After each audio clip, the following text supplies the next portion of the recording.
ایام ماہ رجب کے ہیں، اور ماہ رجب میں کئی ایسے ایام ہیں کہ جو اپنی فضیلت کے قائل ہیں۔ ویسے بھی کوئی بھی دن، کوئی بھی تاریخ ہماری اپنی زندگی سے جب منسوب ہوتی ہے تو یقیناً وہ اپنے کسی بھی واقعے اور اہمیت کی وجہ سے ہم اسے یاد رکھتے ہیں۔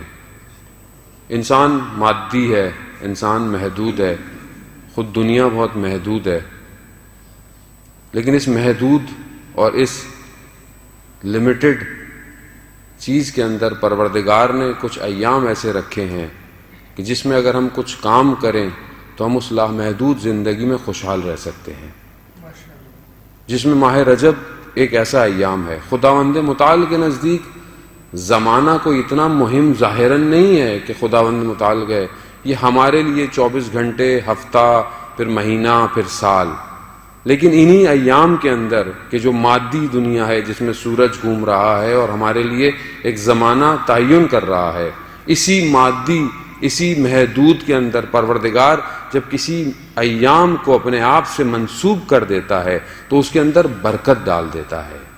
اسی لیے ماہ رجب کو پروردگار نے اپنا مہینہ قرار دیا۔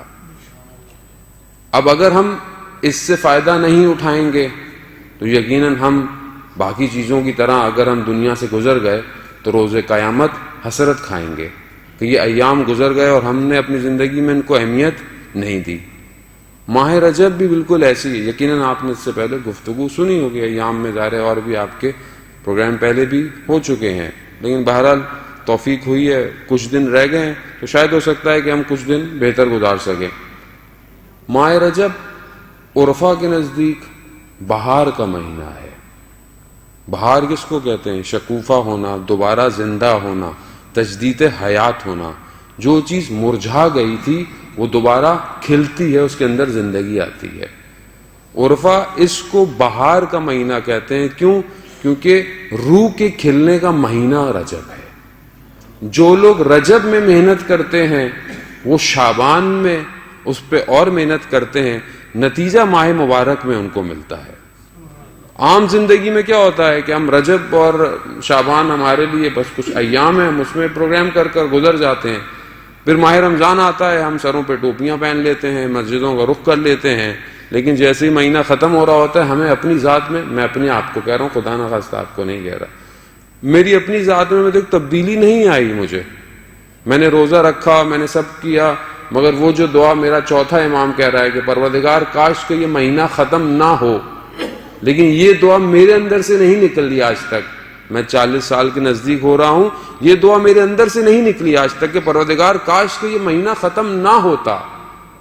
کیوں؟ کیونکہ میں نے اس کی تیاری نہیں کی۔ میں کیا ہوں؟ میں کہتا ہوں کب ختم ہوگا، کب چاند نکلے گا۔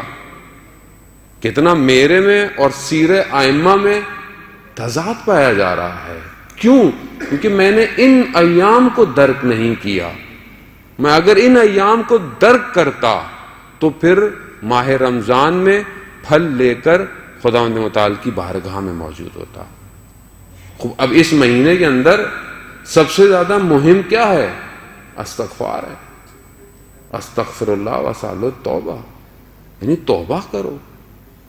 کیا میں واقعاً کر پا رہا ہوں؟ یقیناً زندگی بہت مصروف ہے۔ اب آپ بولے مولانا صاحب ٹائم نہیں ملتا زندگی، آپ کو کیا پتا؟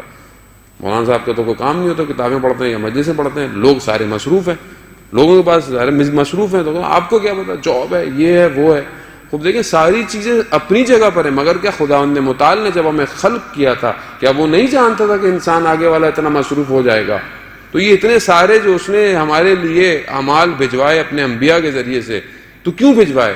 یا تو ہمیں نہیں جانتا تھا، یا تو آپ بولے کہ نہیں پروردگار کو نہیں پتا تھا کہ 21ویں سینچری میں اس فاسٹ سیزن میں رہنے والی جگہ میں ہماری زندگی بہت مشغول ہوگی۔